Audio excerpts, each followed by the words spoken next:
Саламатсыздар ма оқушылар, біздің бүгінгі тақырыбымыз ғаламның ғажайып сандары, сан есімнің мағыналық түрлері.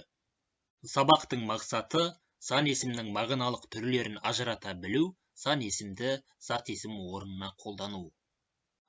Оқушылар, ендеше цифрлардың қызықты тарихымен танысайық. Ғылымда алғашқы цифрлар ежелгі Мысыр және Шумер жазбаларынан мәлім.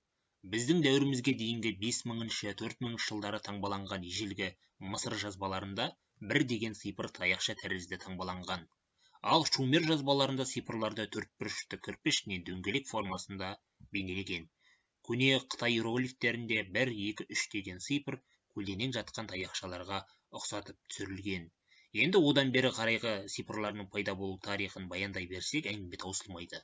Үнділер 0 таңбасын ойлап тапқанға дейін көптеген халық осылайша таяқша мен дөңгелекті цифрларды белгілеу үшін пайдаланып келді. Оның бүгінгі қалпына түсу үшін сан ғасыр өтуі керек еді. Сан есімнің мағыналық түрлеріне тоқталатын болсақ, олар 6 топқа жіктеледі.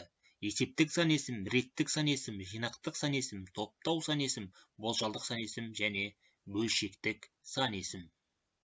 Есептік сан есімдер жалпы заттың, зат есімнен туған сандық белгісінің немесе іс-әрекет амалдың санын, сандық мөлшерін білдіру үшін қолданылады. Ешқандай морфологиялық өзгеріске түспейді. Мысалы, 100 сиыр, 50 ағаш, тағы басқа.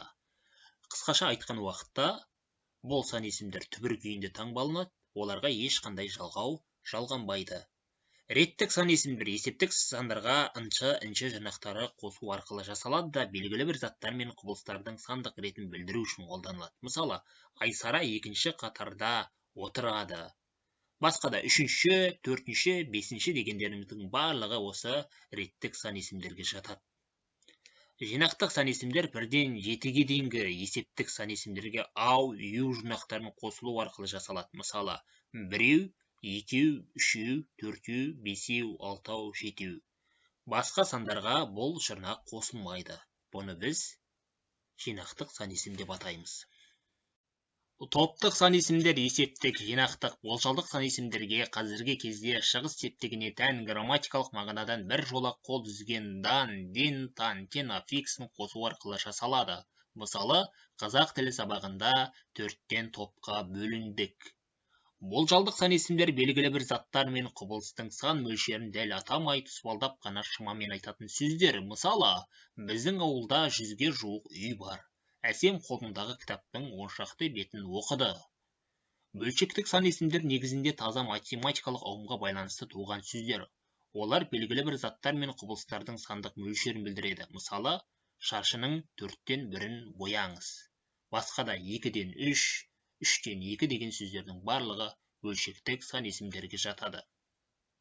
Оқу тапсырмасы сан есімнің мағыналық түрлеріне бір-бірден сөйлем құрастырып жазыңыз.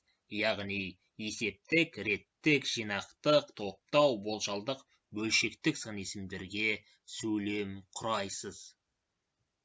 Тапсырманы орындап болғаннан кейін 3 бағаналы кесте бойынша кері байланыс жасаймыз. Кеше, бүгін, ертең. Яғни, кеше не үйрендіңіз, бүгін нені меңгердіңіз, ертең нені үйренгіңіз келеді. Дәл осы кестені бір сөйлеммен толтырасыздар.